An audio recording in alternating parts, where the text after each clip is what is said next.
Haleluya, puji Tuhan. Selamat pagi untuk Bapak Ibu Saudara terkasih dimanapun kita berada.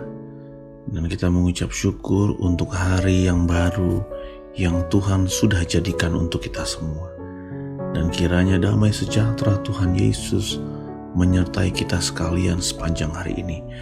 Mari kita tundukkan kepala sebelum kita merenungkan firman Tuhan.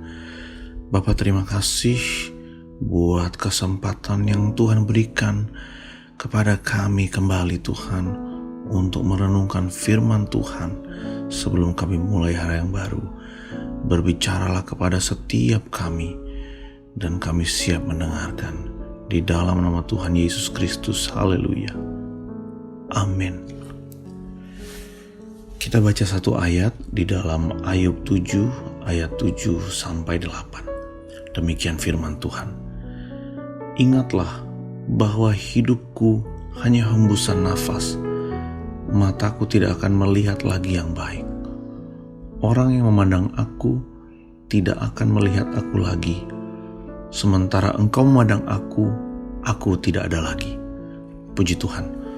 Saudara, ini merupakan perkataan Ayub, di mana dia mengucapkan perkataan ini karena dia mengalami hidup yang sangat berat. Kita semua tahu bahwa Ayub adalah seorang yang kaya raya.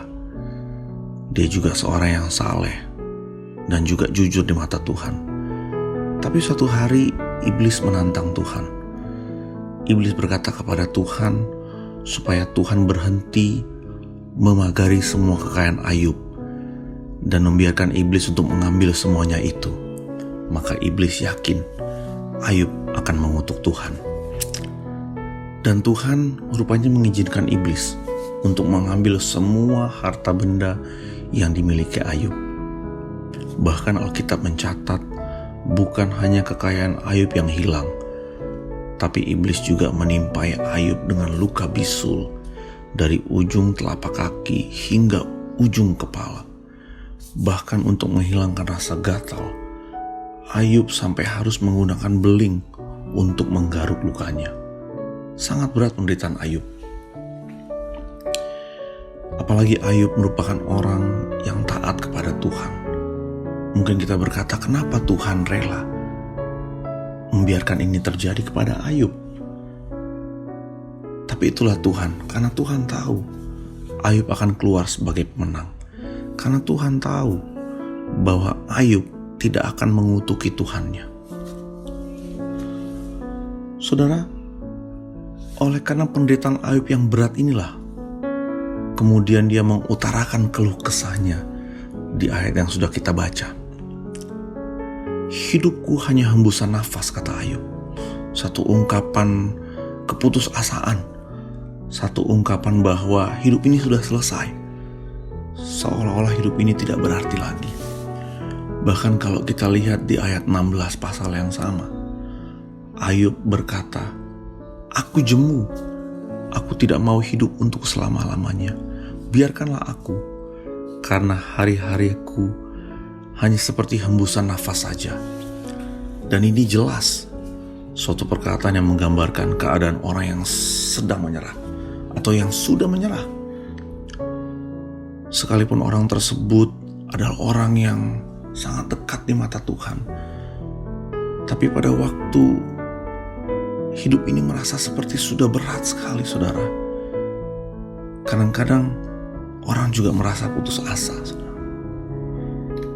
Dan saya yakin, saudara, sama seperti yang Ayub alami, kita juga mengalami hidup yang berat untuk dilewati. Dan mungkin sesekali kita sempat berpikir untuk agar kita cepat dipanggil Tuhan, supaya permasalahan hidup kita ini cepat selesai. Tapi tanpa kita sadari, tanpa masalah yang berat sekalipun, hidup ini memang singkat. Umur manusia memang singkat. Mazmur 90 ayat 10 menjelaskan, masa hidup manusia 70 tahun, dan jika kuat 80 tahun. Jadi Alkitab sudah mencatat bahwa masa hidup manusia kalau memang kuat itu 80 tahun. dalam masa yang normal itu 70 tahun. Dan saudara, dalam kita menjalani hidup 24 jam satu hari,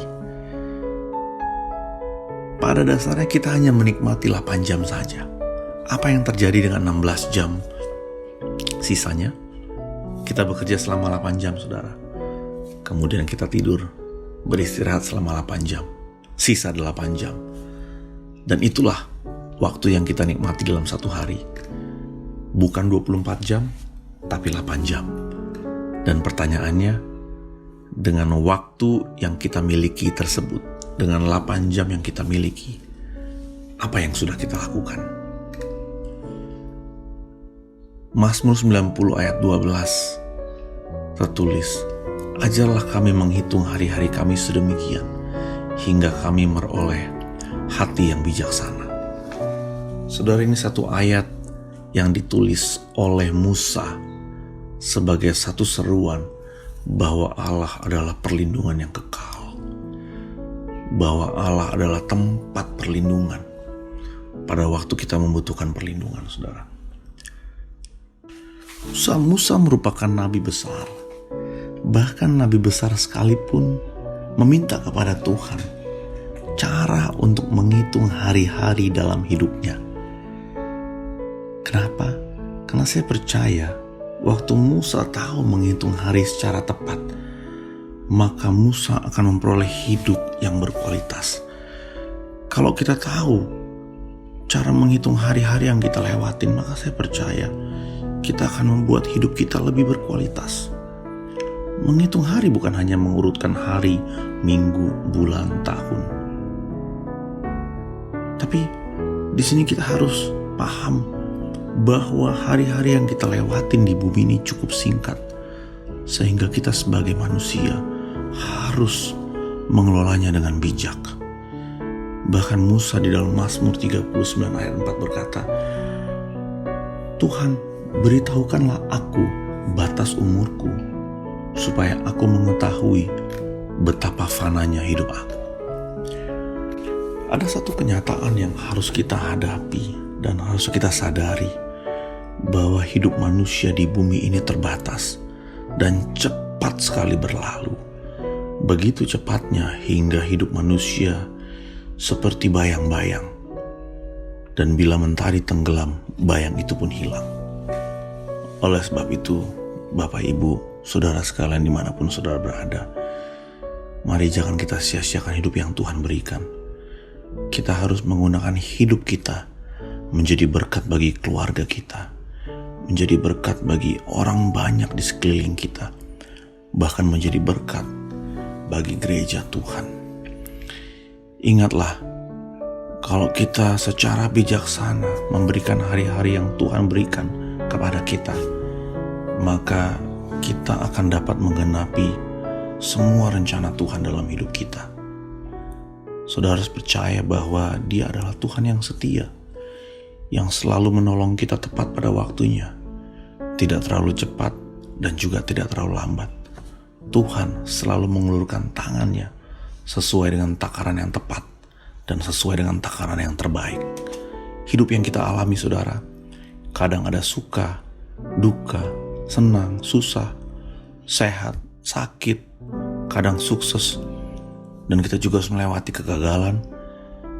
Tapi yang Tuhan mau, waktu kita melewati semuanya itu, kita harus tetap bersyukur dan bersuka cita.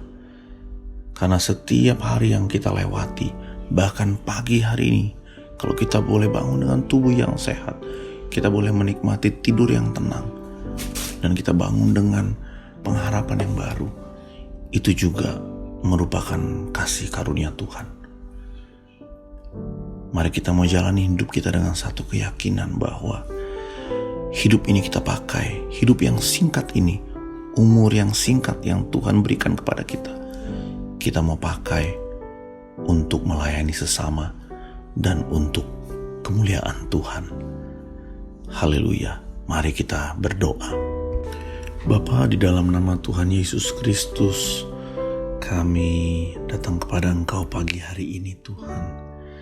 Kami mengucap syukur buat hidup kami, buat hidup yang Tuhan berikan. Kalau kami boleh hidup sampai hari ini Tuhan, kami mau hidup untuk Engkau. Kami mau pakai hidup kami untuk memuliakan nama-Mu Tuhan. Walau terkadang hidup ini tidak seperti yang kami mau, tapi kami percaya waktu kami menyerahkan hidup kami ke dalam tangan-Mu, waktu Engkau berdaulat penuh atas hidup kami, maka kami akan memperoleh ketenangan di dalam kami menjalani hidup kami Tuhan. Hamba berdoa pagi hari ini Tuhan, biar Engkau beserta dengan umat-Mu, biar Engkau memberkati setiap hal yang umat-Mu kerjakan sepanjang hari ini Tuhan. Kami percaya Tuhan, waktu kami memulai hari kami bersama dengan Engkau, maka Engkau akan membimbing dan menyertai kami. Terima kasih Tuhan. Renungan firman Tuhan yang sudah kami dengar pagi hari ini, Engkau meteraikan dalam kehidupan kami. Biar itu terus kami pegang dalam hati kami Tuhan. Terima kasih buat pagi hari ini. Kami sudah diberkati dengan firman-Mu. Kami sudah berdoa dan mengucap syukur di dalam nama Tuhan Yesus Kristus. Haleluya. Amin. Kiranya Tuhan Yesus Kristus menyertai saudara dalam melakukan setiap aktivitas saudara sepanjang hari ini. Tuhan memberkati.